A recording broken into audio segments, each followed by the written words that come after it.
નમો હરિયંતાણમ નમો સિદ્ધાણમ નમો આયર્યાણમ નમો વજ્જાયાણમ નમો લોહે સૌવસાઉણમ એસો પંચનમુકારો સૌવ પાવપણાસણો મંગલાહાર્ણમ ચ સૌવેશી પરમમ વૈ મંગલમ મંગલમ ભગવાન વીરો મંગલમ ગૌતમ પ્રભુ મંગલમ સ્થૂલભદ્રાદ્યા જૈન ધર્મો સ્તુ મંગલમ. છેલ્લા કેટલાક મહિનાથી આપણે આ જીવિચાર ગ્રંથના પ્રવચનોની અંદરમાં આગળ વધતા હતા. આજે એનું અંતિમ પ્રવચન, લગભગ 42-43 જેટલા જીવિચારના પ્રવચનો થયા. ખૂબ બધા લોકોને, હજારો લોકોને એક જીવોનો વિચાર ઉત્પન્ન થયો. એક લાઈફસ્ટાઈલમાં ભલે નાનકડો થોડા અંશે પણ એનું પણ પરિવર્તન શરૂ કર્યું. જે જીવનની અંદરમાં બિનજરૂરી વિરાધના હતી, જેની આપણને ખબર નથી, એનાથી પણ અટક્યા. એટલા બધા લોકોના મેસેજ આવ્યા, એટલા બધા લોકોના સમાચાર આવ્યા. જ્યારથી પ્રવચન શરૂ કર્યું છે ત્યારથી જ લોકોનો એક મેસેજનો પ્રવાહ શરૂ થઈ ગયો કે ખૂબ જાણવા માટે મળ્યું. અમે તો જિંદગીમાં જીવિચાર જાણ્યા જ નહોતા. એવા કેટલાય લોકો છે, એવા પણ કેટલાક છે કે જે લોકો નાની ઉંમરમાં જીવિચાર ભણ્યા હતા. એવા સાવક સાવિકાઓના પણ મેસેજ મળ્યા. પણ એની સામે એવા કેટલા બધા છે કે જેને જીવિચાર નામનો શબ્દ ખબર નથી, કે જીવિચાર શું કહેવાય, જીવોના 563 ભેદ કેવી રીતે કહેવાય, એની વિરાધના શું થાય, કેવી રીતે એની વિરાધનાથી બચી શકાય. આ બધી જ વાતો આ ટોટલી 43-44 પ્રવચનની અંદરમાં જાણવા માટે મળી. આ જીવિચાર ગ્રંથ એવો છે કે આ માનવના ભવની અંદરમાં આવ્યા પછી જે આપણે રોજ કહેતા હતા, આ એક અનોખી યાત્રા છે. સ્વથી સર્વ તરફની છે અને જીવથી શિવ તરફની છે. 1000 વર્ષ પહેલા એક શાંતિ સુરીશ્વરજી મહારાજાએ બનાવેલો આ એક ગ્રંથ. કારણ કે છેલ્લે પોતે બોલે છે, શ્રી સંતિ સુરી સિદ્ધે કરેહ બહુ ઉજ્જમમ ધમ્મે.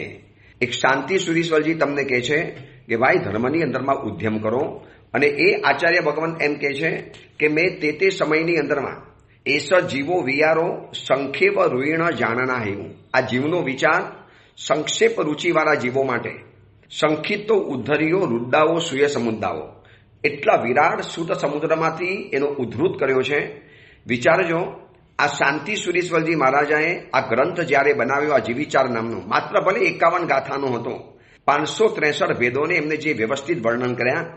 તો સંક્ષેપ રુચિવાળા માટે આ ગ્રંથ બરોબર છે. વિસ્તારથી જાણવું હોય તો હજારો ગ્રંથો છે જેમાં વિસ્તારથી જાણવા માટે મળી જાય. તો અનેક સૂતમાંથી, અનેક ગ્રંથોમાંથી ઉદ્ધૃત કરી એમાંથી કેટલીક વાતોને છૂટી અને એને અલગ રીતે આ શાંતિ સુરીશ્વરજી મહારાજાએ આ ગ્રંથ બનાવ્યો. અને લખ્યું છે કે આ બનાવ્યા પછી અગર જીવોના હૃદયની અંદરમાં એક જીવનો વિચાર પેદા થાય, એક નાનકડા જીવો પ્રત્યેની એક કરુણા પેદા થાય. ભલે એક નાનકડા પાયા, બહુ નાના અંશે, કે ગુરુદેવ પહેલા હું ઘરની અંદરમાં દ્વિદલ ખાતો હતો, હવે ખાવાનું છોડ્યું. પહેલા ઘરની અંદરમાં રોજ કપડાં ધોતો હતો, હવે કપડાં ધોવાના ઓછા કરી નાખ્યા. પહેલા મારા ઘરની અંદરમાં કપડાં પલાળી અને કલાકોના કલાકો ડોલમાં પડ્યા રહેતા હતા. કામવારી આવે ત્યાં સુધી રાહ જોતા હતા, અથવા તો કામવારી આ ઘરની અંદરમાં કપડાં બોરી જાય, બીજા 4 ઘરના કામ આવીને પછી કપડાં ધોતા હતા. તો અમે કહી દીધું કે બેન, હવે એવું નહીં કરવાનું. કપડાં ધોતાની સાથે 48 મિનિટની અંદરમાં તારે આ કપડાને ધોવાનું શરૂ કરી લેવાનું. વરના એ ડોલની અંદરમાં સમૃચ્છિમ પંચેન્દ્રિય અસંખ્ય જીવો ઉત્પન્ન થઈ જાય અને એને ધોકાથી માર મરાય, એની ઉપર સાબુનો ક્ષાર જાય, એ બધા જ ગટરની અંદરમાં વહે. કેટલી વિરાટ વિરાધોની દુનિયા છે, કેટલું ભયંકર અપરંપાર પાપ છે. આ બધાથી બચાવવા માટે આવા મહાપુરુષોએ આ ગ્રંથ બનાવીને આપણી ઉપર અપાર ઉપકાર કરેલો છે. જે ગઈકાલે આપણે છેલ્લા જે બધા 5 ભેદો જોયા, 5 ભાગની અંદરમાં 563 ભેદોની વાત, શરીર, સ્વકાય સ્થિતિ, અવગાના, ઇન્દ્રિય, પર્યાપ્તિ, પ્રાણ, આ બધું જ જોઈ લીધું. હવે છેલ્લો સંદેશો, આજના પ્રવચનનો છેલ્લો સંદેશો, આ જીવિચારનું આજનું અંતિમ પ્રવચન. આ અંતિમ પ્રવચન તમારી પાસે મંગળવારના દિવસે આવવાનું. બુધવાર, ગુરુવાર, શુક્રવાર અને શનિવાર, આ 3-4 દિવસ પ્રવચન માંગલિક રહેશે. વળી પાછું રવિવારના દિવસે આસોજ માસની ઓરીનું પૂર્વ ભૂમિકાનું પ્રવચન એ શરૂ થશે. અને ત્યાર પછી નવપજી ભગવંતના પ્રવચનો શરૂ થશે. અને નવપતજીના સિદ્ધચક્રજી ભગવંતના પ્રવચનો પરિપૂર્ણ થયા પછી એક નવા ગ્રંથ ઉપર પ્રવચનો શરૂ કરવાના. એટલા બધા ગ્રંથો છે, એટલી બધી કથાઓ છે, એટલી બધી સાહસિક, પરાક્રમી અને આજના યુવા યુવતીઓને સંદેશો આપે એવી અદ્ભુત કથા છે. વિચાર છે કે એક નવી કથાની શરૂઆત કરું છું. જે વિચારનો ગ્રંથ તત્વથી પ્રચુર હતો, થોડી કથા લઈ લઉં. વળી પાછો વિચાર છે કે નવ તત્વને પણ આવી રીતે આપણે વિસ્તારથી જાણવા છે. આ ઓડિયો પ્રવચનના જેટલા પણ શ્રોતાઓ છે, જે આખું એક ગ્રુપ ઊભું થયું છે, લગભગ જે રીતે આ સંભાળનારા છોકરાઓ જે મને સમાચાર આપે છે એ રીતે એમના કહેવા પ્રમાણે 1.5 લાખથી પણ વધુ આપણા ગ્રુપની અંદરમાં પ્રવચનમાં શ્રોતાની અંદરમાં લોકો જોડાયેલા છે.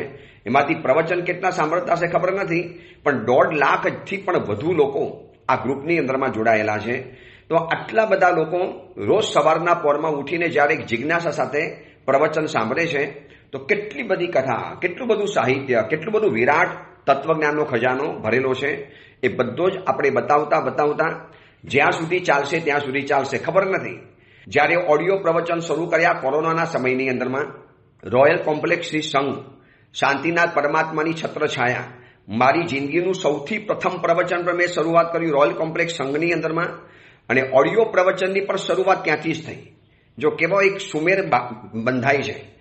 એટલે ચાલુ પ્રવચનો, દૈનિક પ્રવચનોની શરૂઆતો વર્ષો પહેલા શરૂ કરેલી, પણ એ જ સમયમાં કોરોનાના સમયમાં ત્યાં જ થવાનું થયું અને ત્યાંથી જ વળી પાછા ઓડિયો પ્રવચનો શરૂ થયા.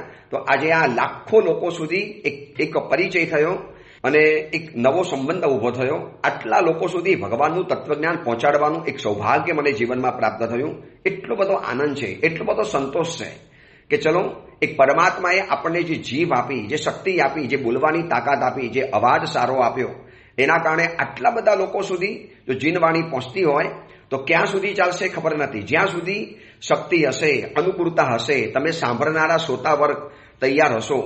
અને ગ્રંથોની તો કોઈ ખૂટવાની વાત જ નથી. કેટલાય વર્ષો સુધી બોલ્યા જ કરો તો પણ ખૂટે નહીં. એટલા બધા તત્વથી ભરપૂર ગ્રંથો, એટલા બધા કથાના ગ્રંથો પડેલા છે. તો આજે આ જીવિચારનું અંતિમ પ્રવચન, તો અંતિમ પ્રવચનની અંદરમાં આપણે એટલો સારો જોવો છે કે આ આખા જે પ્રવચનો સાંભળ્યા, 563 ભેદોની જે વાત જાણી, એકેન્દ્રિયથી લગાવી, નિગોદથી લખાવી અને છેક સિદ્ધ પરમાત્મા સુધીની વાતો જાણી, સંસારી અને મુક્ત.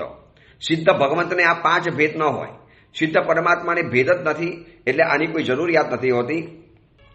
એટલે 84 લાખ જીવ યોની, એ તો ખાલી યોની પ્રમાણે, એક એક યોનીમાં વળી પાછા અસંખ્ય જીવો. અને આ બધા જીવોને આપણે બચાવવા છે. અને બધાને નથી બચાવી શકતો તો મારા પરિચયની અંદરમાં આવનારા, મારા ઘરમાં આવનારું કાચું પાણી, એને તો મારે બચાવવું છે. મારા ઘરની અંદરમાં આવનારા શાકભાજી, એને 5 તિથિ તો મારે અભયદાન આપી દેવું છે. મારા ઘરની અંદરમાં રહેનારી વ્યક્તિઓ પાસેથી મારે દ્વિદર, મારે કન્મૂર, મારે સમૂરછીમ, આ બધા જીવોને મારે બચાવવા છે. અને કેટલાક લોકોના તો સમાચાર એવા આવ્યા કે ગુરુદેવ જૈન બન્યા પછી સમૂરછીમ નામનો શબ્દ પહેલી વખત સાંભળ્યો, ફર્સ્ટ ટાઈમ. પતાઈ નહીં થાય કે સમૂરછીમ નામનું આવું ચીજ હોય. ગુરુદેવ આવું તો અમને ખબર જ નથી. અમે તો આવા કેટલા પાપો અજાણતા સાથે કરી દીધા. હવે સાવધાની આવી કે પરસેવાના કપડાં ભીના નહીં રાખવાના, શરીરમાંથી કોઈ પણ વસ્તુ નીકળી તો એને 48 મિનિટની અંદરમાં સફાઈ કરી લેવાની. આ બધી પહેલા ખબર જ નથી. આ જીવિચારના પ્રવચન સાંભળ્યા પછી ત્યારે ખબર પડે છે કે જૈન કુલની અંદરમાં જન્મ્યા પછી હજી એના સુધી આ તત્વજ્ઞાન પહોંચી નથી. તો આ એક ઓડિયો માધ્યમ દ્વારા એક લોકો સુધી આ વાતો પહોંચાડવાનું એક સૌભાગ્ય પ્રાપ્ત થાય છે. કેટલા બધા જીવો આના દ્વારા ધર્મના માર્ગે જોડાય છે. એટલે છેલ્લા શ્લોકોની અંદરમાં 49ના શ્લોકની અંદરમાં જીવિચાર ગ્રંથની અંદરમાં લખ્યું છે, કાલે અણાઈ નિહણે જોણી ગહણમી ભીષણે ઇથે. 49નો શ્લોક છે.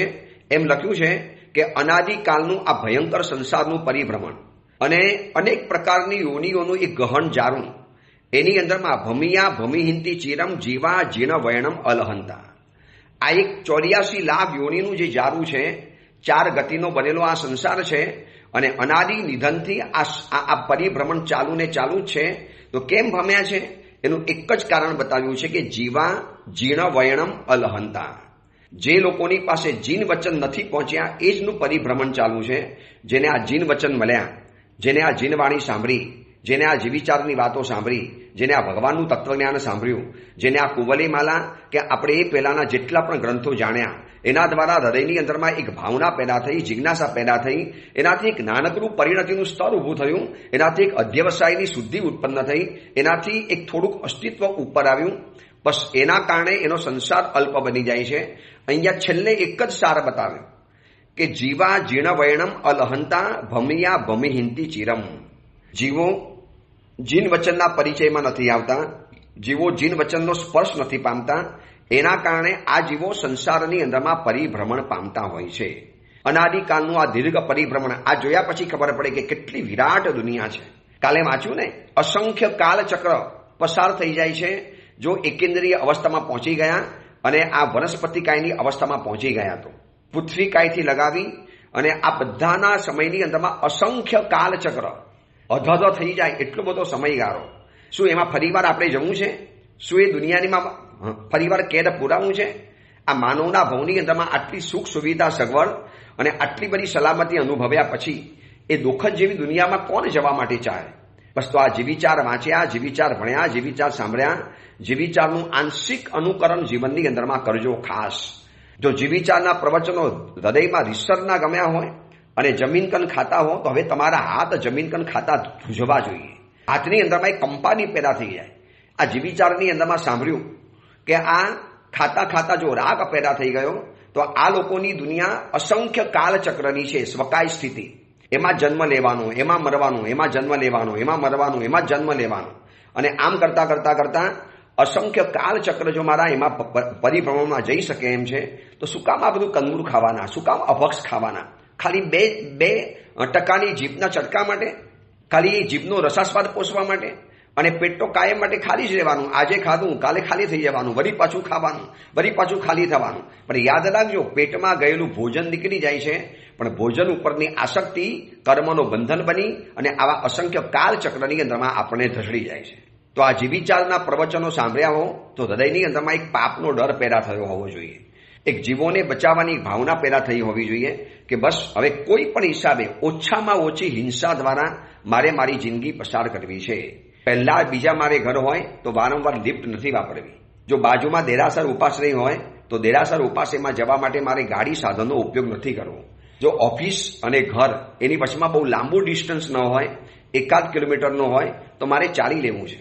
ચાલવાથી શરીર પણ સારું રહેશે, જીવોનો કર્મનો બંધન ઓછો થશે, એટલા જીવોની વિરાટના ઓછી થશે, એટલું પેટ્રોલ ઓછું બગડાશે. એના કારણે પેટ્રોલ આયાત કરવાની અંદરમાં જે હુંડિયામણ ખર્ચાય છે અને જે જીવોનું માંસ નિર્યાત કરવાની અંદરમાં આવે છે એ બધાના કારણે મારો બચાવ થશે. ભલે બધા જીવો નહીં પણ શક્ય જીવો તો બચાવવા છે, એ જીવો તો બચાવી શકાય છે. બસ આ જીવિચારનો આ સાર છે. અને 49ની ગાથામાં જે અદ્ભુત વાત લખી છે, જીવા જીર્ણ વૈણમ અલહંતા ભમિયા ભમિહિંતી ચિરમ. આ જીન વચનનો સ્પર્શ નથી પામ્યા, જીન વચનની વાતો નથી સાંભળી, એના જ કારણે આ જીવો સંસારની અંદરમાં ભમે છે અને સંસારની અંદરમાં રખડે છે. એનો મતલબ શું થયો? વધુને વધુ જીન વચનો સાંભળીએ, વધુને વધુ પરમાત્માની વાણી સાંભળીએ. કદાચ જાતે પુસ્તક વાંચવાની શક્યતા ન હોય, જાતે પુસ્તક વાંચી શકતા ન હો, જાતે પુસ્તક વાંચવાનો સમય ન હોય તો આવા ઓડિયો પ્રવચન, આવા પ્રવચનો અથવા તો લાઈવ પ્રવચન ઉપાસેમાં જે ગુરુ ભગવંતો આપતા હોય છે ત્યાં જાઓ, ત્યાં પ્રવચનો સાંભળો, જેના દ્વારા આ જીન વચનની વાતોને સાંભળ્યા પછી હૃદયની અંદરમાં એક ભાવ પેદા થશે. 50મી ગાથા બસ હવે ઉપદેશ પણ આપે છે અને આની અંદરમાં ઉપસંહાર કરે છે. બસ મહાત્માની પણ વાત પૂરી થાય છે, આપણી પણ વાત પૂરી થાય છે. પણ હવે આ પ્રવચન પૂરું થાય છે, પણ પ્રવચન જીવવાનું હવે શરૂ થવું જોઈએ. તો જીવિચારના પ્રવચન આપવાનો શ્રમ પણ મારું લેખે લાગે. આ પ્રવચન આપવા માટેનો સમય ખૂબ ઓછો રહે, કારણ કે સંઘની અંદરમાં પણ પ્રવચન આપવાના, રવિવારની શિબિરો કરવાની, લોકોની અવર જવર હોય, બપોરે સમળી ભગવંતોની વાંચના વગેરે ચાલે, આ બધું જ ચાલે.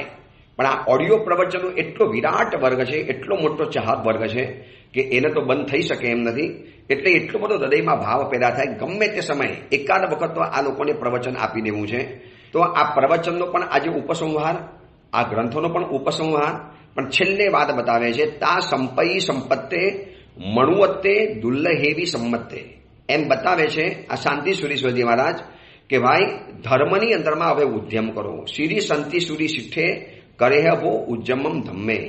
હવે આ મનુષ્ય ભાવ દુર્લભ જો તમને પ્રાપ્ત થઈ ચૂકેલો છે, કોઈક શુભ પરે, કોઈક ઉત્તમ પુણ્યના યોગે તમને જો આ સમ્યક પ્રતિયુક્ત એવો મનુષ્યનો ભાવ જો પ્રાપ્ત થઈ ચૂકેલો છે, તો ભાઈ તમને શાંતિ સુધી ભગવાન કહે છે કે ભો ધમ્મે ઉદ્યમમ પુનઃ, ભાઈ ધર્મમાં ઉદ્યમ કરો, ધર્મની અંદરમાં આવો, ધર્મ ક્રિયા જીવનમાં શરૂ કરો, ધર્મની વાતોને જીવનમાં એપ્લાય કરો, ધર્મની વાતોને જીવનની અંદરમાં સ્વીકારો.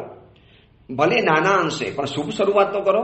ભલે એક એક પગથિયું ચડતા જાઓ, એક એક પગથિયું ચડતા ચડતા વ્યક્તિ એવરેસ્ટ સુધી પહોંચી જાય, શત્રુંજયના શિખરે પહોંચી જાય, ગિરનારના દાદાના દરબાર સુધી પહોંચી જાય, તો આપણે નહીં પહોંચી શકીએ?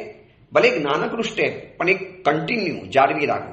આ જીવિચાર સંબંધી તા ધમ્મે ઉદ્યમમ પુનઃ આ મહાત્મા કહે છે. અને છેલ્લો શ્લોક છે, છેલ્લા શ્લોકની અંદરમાં એમ વાત બતાવે છે કે આ મનુષ્ય ભવને પામ્યા પછી ધર્મને સ્વીકાર કરો. તો મનુષ્ય ભવની દુર્લભતા તો આપણે જોઈ કે કેટલો દુર્લભ આ માનવનો ભવ મળ્યો છે. આ માનવના ભવની જેટલી પણ વાતો કરીએ એટલી ઓછી છે. મનુષ્ય ભવની અંદરમાં જન્મ અનંત કાલે મળ્યો છે. કાલે આપણે સાંભળ્યું ને, સ્વકાય સ્થિતિ કેટલી છે મનુષ્ય ભવની? 7 થી 8 ભવની. હવે માનો 7મા કે 8મા ભવની અંદરમાં કોઈક એવા રાગના તોફાનમાં સપડાઈ ગયા. આપણી જીવનની નાવ એ નાવના ભવરની અંદરમાં, રાગના ભવરની અંદરમાં ડૂબી ગઈ અને એના કારણે જો કર્મનો બંધ થઈ ગયો અને વળી પાછા જો અસંખ્ય કાલચક્રવાળી એ દુનિયાની અંદરમાં જો પહોંચી ગયા તો ક્યારે મળે છે ખબર નથી. એટલે કહેવાય છે કે મનુષ્ય ભવમાં જન્મ અનંત કાલે મળ્યો, અલ્પ સમય માટે મળ્યો. હવે જોજો, અનંત કાલે મળ્યો છે અને વળી પાછો માત્ર બહુ મામૂલી સમય માટે, અલ્પ સમય. અત્યારે આપણે કેટલું જીવવાના? વધીને 50, 60, 70, 80, 100 વર્ષના તો જીવો કોક જ હોય છે, કોક રેર કેસની અંદરમાં.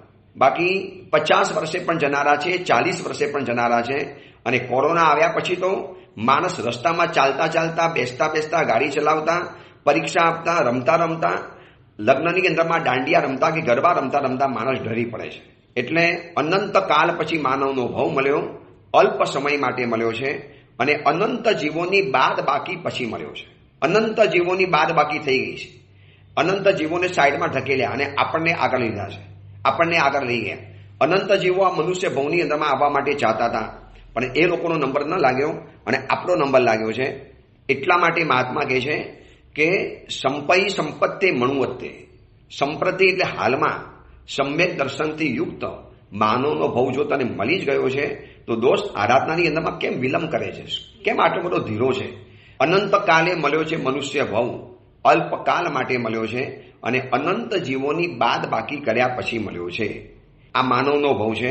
અને બીજી એક મહત્વની વાત કે માનવનો ભવ કેવી રીતે મળી શકે છે? તો આનો જવાબ 2 રીતે આપી શકાય કે જેમ કોઈક માણસ ધન છે ને લોટરીથી પણ કમાય છે અને કોઈક માણસ કરોડપતિ વેપારી બનીને પણ કરી શકે છે. વેપારથી અને લોટરી સિસ્ટમથી માણસ કરોડપતિ બની શકે છે. કોઈક માણસને રાતોરાત લોટરી લાગી, એની લોટરી રોજ લેતો હતો, ટિકિટ રોજ લેતો હતો અને એમાંથી એક દિવસે એનું નસીબ જાગ્યું અને ટિકિટ એને મળી ગઈ, ફરી ગઈ અને એટલા પૈસા એને મળી ગયા. તો કરોડપતિ જેમ વેપારથી પણ બની શકાય છે, લોટરી માધ્યમથી પણ બની શકાય છે, એવી જ રીતે આ મનુષ્યના ભવની અંદરમાં આપણે લોટરી સિસ્ટમથી આવ્યા છીએ કે વેપાર સિસ્ટમથી આવ્યા છીએ જાણવા જેવું છે. અકામ નિજરા કરી, નરકની અંદરમાં ગયા, અકામ નિજરા થઈ ગઈ, તિર્યંજ ગતિની અંદરમાં ગયા, માર ખાધો, ભાર ઉપાડ્યા, ઘોડા બનીને લોકોના ઘોડાગાડીમાં જોતરાઈ ગયા, ગધેડા બનીને લોકોનો માલ સામાનની હેરફેર કરી અને આ બધું કરીને જે અકામ નિજરા થઈ અને એના કારણે જે કર્મનો ક્ષય થયો, એના કારણે પણ માનવનો ભવ મળી શકે છે, પણ નોટ વેલિડ. આનો કોઈ ભરોસો નથી. વળી પાછો અહીંયા કર્મ કર્યા તો વળી પાછો માનવ ભવ છૂટવાઈ જવાનો. પણ ગુણ અને પુણ્યના આધારે મળેલો માનવ ભવ એ વેપાર બરાબર છે અને અકામ નિજરા દ્વારા જે મળ્યો છે મનુષ્ય ભવ એ લોટરી બરાબર છે. લોટરી લાગી ગઈ પણ તમે એનો જો સાચો ઉપયોગ નહીં કરો તો, તમે એને સાચવી નહીં શકો તો વળી પાછા તમે રોડપતિ બની જવાના. પણ ગુણ અને પુણ્યના માધ્યમે મળેલો માનવનો ભવ એ ખૂબ ટકાઉ છે, ખૂબ લાંબો ચાલે છે. વેપારથી કમાયેલા પૈસા એ વ્યવસ્થિત આવે, ધીરે ધીરે આવે, ક્રમિક આવે, ક્રમશઃ આવે, પણ બરોબર સ્થિર થઈને આવે છે. એવી જ રીતે પૈસા જેમ લોટરીથી પણ મળે, વેપારથી મળે, એવી રીતે આ માનવનો ભવ મળી શકે છે. એટલે આ મનુષ્ય ગતિ એ છે ને, એટલે મનુષ્ય ગતિ સિવાયની બીજી ગતિ દેવ, નારદ અને તિર્યંજ એ બધું ભાડાના ઘરમાં રહેવા જેવી છે. હવે એક વ્યક્તિ ભાડાના ઘરમાં રહેતો હોય, કિરાએ કી ઘર પે રહેતા હૈ, ખુદ કા ઘર નહીં હૈ, ભાડાથી ઘરની અંદરમાં રહે છે. હવે એ ઘરને વારંવાર રંગાવશે, એ ઘર ઉપર વારંવાર પેઇન્ટિંગ કરાવશે, એ ઘરને વારંવાર સજાવશે. એ શું વિચારશે? ગમે એટલું સજાવીશ, છોડીને તો ચાલ્યા જવાનું છે. ક્યાં ઘર આપણું કાયમ માટે રહેવાનું છે? જે કરીશ બધો ફાયદો માલિકને થવાનો. ભલે તૂટે તો તૂટે, મને શું છે? એનો માલિક રિપેર કરાવશે. મારી રિપેર શેના માટે કરાવવાનું? મારે મારો ખર્ચો કેમ કરવાનો? તો મનુષ્ય સિવાયના જેટલા પણ ભવો છે, મનુષ્ય ગતિ સિવાયની જે ગતિ, દેવ ગતિ, નારદ ગતિ, તિર્યંજ ગતિ, એ ભાડાના ઘર જેવી છે.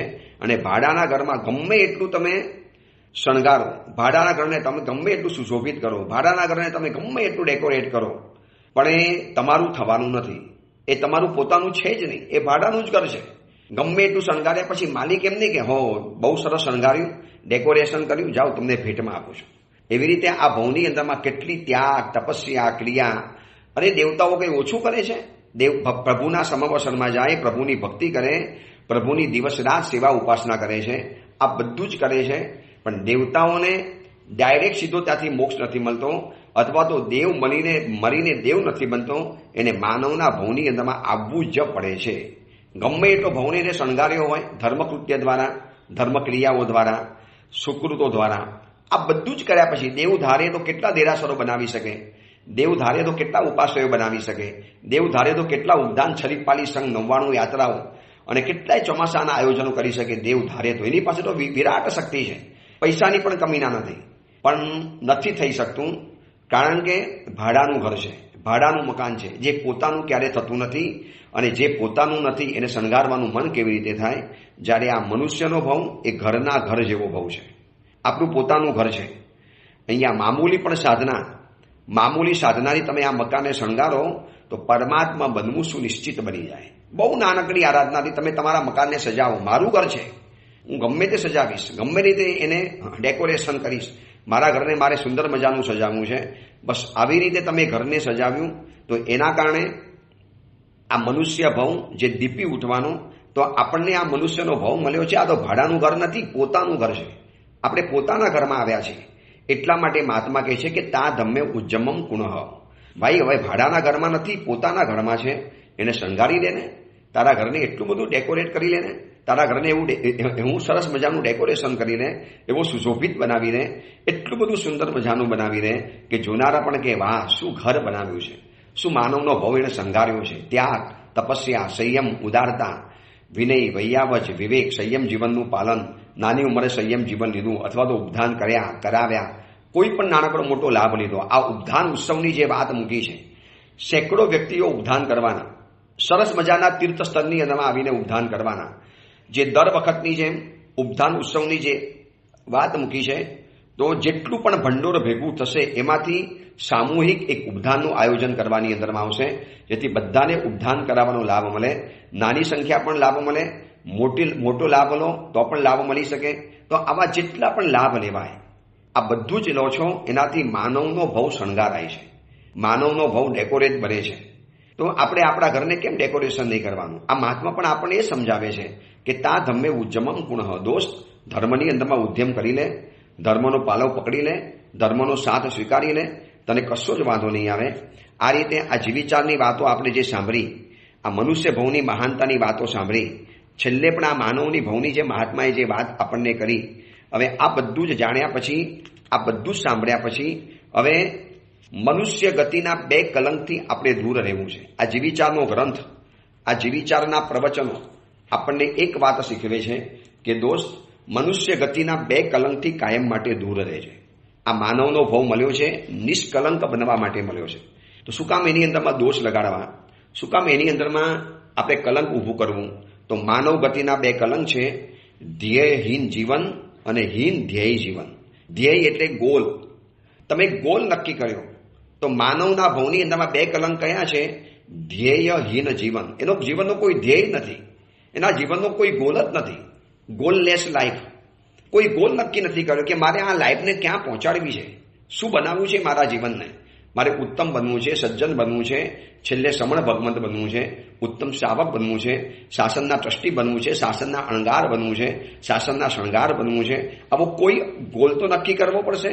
અને જેટલા પણ લોકો જોવો ને, લગભગ મોટા ભાગના મનુષ્ય ગતિની અંદરમાં આવેલા જીવો ધ્યેયહીન જીવન છે.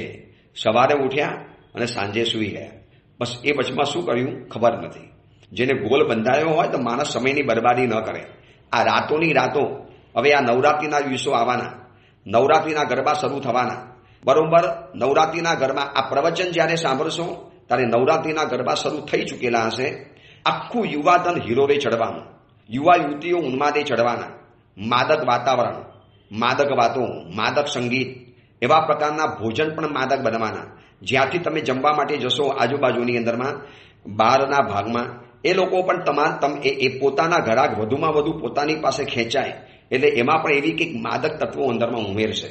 અને આ બધાના કારણે જે પગ લપસે છે, જે ભાન ભૂલાય છે, એની બહુ મોટી કિંમત ચૂકવવી પડતી હોય છે. તો આટલો બધો માનવના ભાવને વેસ્ટેજ કરવાનું, આટલો માનવના ભાવને નકામો પસાર કરી લેવાનું, આવી રીતે માનવના ભાવને બિલકુલ ખતમ કરી લેવાનું, એના માટે આ માનવનો ભાવ નથી મળ્યો. તો એ અનંતા જેવો આપણને સવાલ પૂછશે કે ભાઈ તારે જો જઈને આ જ કરવું હતું તો અમને જવા દેવાતા, અમારે બહાર નહીં કરવું હતું. અનંત જીવોમાંથી તને જ્યારે અહીંયા જન્મ મળ્યો છે અને અનંત જીવોને જ્યારે ખબર પડે કે ભાઈ તું ફરીને વળી પાછો અહીંયા આવી ગયો, અને એ જીવો પૂછશે ક્યાં ફરી આવ્યો, તો કે માનવના ભાવમાં. તો જઈને તે કઈ કામ ન કર્યું, તે તારા ઘરને શણગાર્યું નહીં, તે તારા ઘરને સુશોભિત ન કર્યું, તે તારા જીવનને કોઈ સુકૃતોથી શણગાર્યું નહીં, તો કઈ આવા ઉદ્ધાન ઉત્સવ જેવા કોઈમાં લાભ પણ નથી લીધો. એ જીવો પૂછશે તો ભાઈ અમને જવા દેવાતા, અમારે જવું હતું, અમારે ઘણું કરવું હતું, અમે પાછા જ ના આવત. યાર તું આટલા મોટા માનવના ભાવમાં જઈ અને વળી પાછી અસંખ્ય કાળચક્રની દુનિયાવાળા આ નિગોદમાં વનસ્પતિમાં વનસ્પતિકાયમાં પાછો આવી ગયો, પૃથ્વીકાય અપકાયનીમાં પાછો આવી ગયો, એકેન્દ્રની દુનિયામાં તું પાછો આવી ગયો. એ જીવો આપણને કદાચ ધમકાવશે કે દોસ્ત તું આના માટે ગયો તો એ ભાવની અંદરમાં, અમારે જવાની તલપાપડ હતું, અમને જવા દેવાતા. તો બે ચીજ છે, ધ્યેયહીન જીવન. આટલું બધું જીવનને ધ્યેયહીન નહીં બનાવી દો.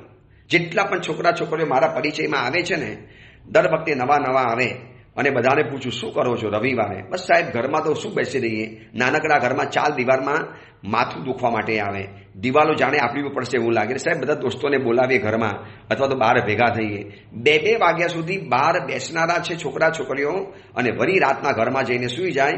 11-12 વાગે ઉઠવાનું અને બિલકુલ બસ મોનોટોનસ લાઈફ, બિલકુલ જાણે કે એક માનવના ભાવનો બિલકુલ વેસ્ટ ઉપયોગ, સાવ રફ ઉપયોગ. અને આટલા મહાન ભાવને બિલકુલ બેકાર જવા દેવામાં આવે છે. વળી પાછો ક્યારે મળશે આ માનવનો ભાવ એ ખબર નથી. તો આ જીવિચારનો ગ્રંથ ભણ્યા છીએ તો એક ધ્યેય નક્કી કરો જીવનનું. શું ધ્યેય બનાવવું છે? મારે મારા જીવનને અહીંયા પહોંચાડવું છે, ધર્મિષ્ઠ બનવું છે, વિનયી બનવું છે, વિવેકી બનવું છે, સજ્જન બનવું છે, સુંદર બનવું છે, સારા બનવું છે, સંનિષ્ઠ બનવું છે, એકદમ નિયમિત વાળા બનવું છે. આવું કોઈ પણ ધ્યેય જીવનમાં નક્કી કરી લો. અને બીજા નંબરની અંદરમાં બીજું કલંક છે હીન ધ્યેય જીવન. હવે કેટલા લોકોએ ધ્યેય બનાવ્યું છે ને તો બહુ હીન, હલકી કક્ષાનું બનાવ્યું છે. એ ધ્યેય બહુ ઉપરના લેવલનું નથી. એનો ટાર્ગેટ કેટલો છે? બસ કરોડપતિ બની જવું છે, અબજપતિ બની જવું છે. બસ આ મુંબઈમાં હોય તો વાલકેશ્વર, સુરતમાં હોય તો વિસુ, અમદાવાદમાં હોય તો બોપલ કે આંબલી જેવા કે સેટેલાઇટ જેવા એરિયામાં ઘર બનાવી દેવું છે. ચેન્નાઈ, મદ્રાસ, બેંગ્લોર, કોઈમ્બતુર હોય તો એવા એરિયાના જે રીચ એરિયા હોય બસ ત્યાં જઈને મારે મારું ઘર બનાવી દેવું છે. બસ એક સરસ મજાની ફેક્ટરી નાખી દેવી છે અને જિંદગી પરિપૂર્ણ કરી દેવી છે. આ બહુ હીન ધ્યેય છે. તમે ધ્યેય બનાવ્યું પણ બહુ નાનું ધ્યેય બનાવી દીધું. આટલું ધ્યેય હોય આ માનવના ભૌમાંથી સકલ કર્મનો ક્ષય થઈ શકે છે, આ જીવદયાનું પાલન થઈ શકે છે. આ જીવિચારના પ્રવચનો સાંભળ્યા, આજનું આ અંતિમ પ્રવચન. હવે ઓડિયો પ્રવચન સીધું આવશે નવપતજી ભગવંતનું, અને ત્યાર પછી નવો ગ્રંથ જે શરૂ થશે. 2-4 ગ્રંથોનો અત્યારે બરોબર અભ્યાસ શરૂ કર્યો છે, જે મગજમાં ક્લિક થશે, જે લોકોને સમજ પડશે એવી સરસ મજાની કથા શરૂ કરવાની ભાવના છે. એ તો શરૂ થઈ જશે, પણ આ જીવિચારના પ્રવચનો ભૂલતા નહીં. વારંવાર વાગોરજો, તમારા મિત્રો, સ્નેહી, સ્વજનોને પહોંચાડજો. તમને આ ગ્રંથ શું ગમ્યો, પ્રવચન શું ગમ્યું, કેટલું ગમ્યું, એનું જો ફીડબેક એનો જો કંઈક તમારો ભાવ પહોંચાડશો તો આનંદ થશે, જેથી ખબર પડશે કે લોકોને શું ગમે છે, કેટલું ગમે છે.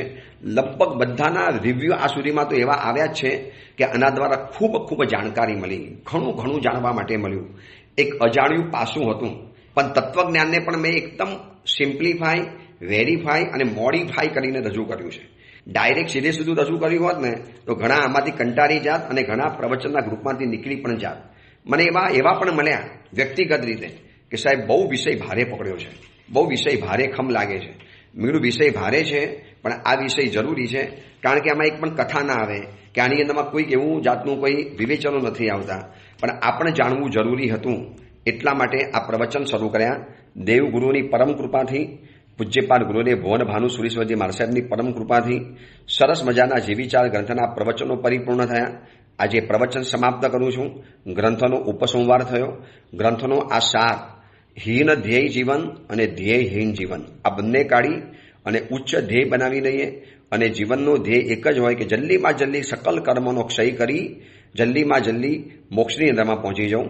આ 563 ભેદમાંથી બહાર નીકળી જે એક અલગ ભેદ છે, મુક્ત, સંસારી અને મુક્ત બે હતા ને, તો મુક્તમાં મારે પહોંચી જવું છે, જ્યાં કોઈ ભેદ નથી, પ્રભેદ નથી, જ્યાં કોઈ અવગાન નથી, જ્યાં સ્વકાય સ્થિતિ નથી, જ્યાં પ્રાણ નથી, જ્યાં પર્યાપ્તિ નથી, જ્યાં આયુષ્ય પણ નથી, અને આ સાદી અનંત કાળ સુધી જ્યાં માત્ર ને માત્ર આરાધના જ કરવાની છે, આત્મ સ્વરૂપની અંદરમાં રહેવાનું છે.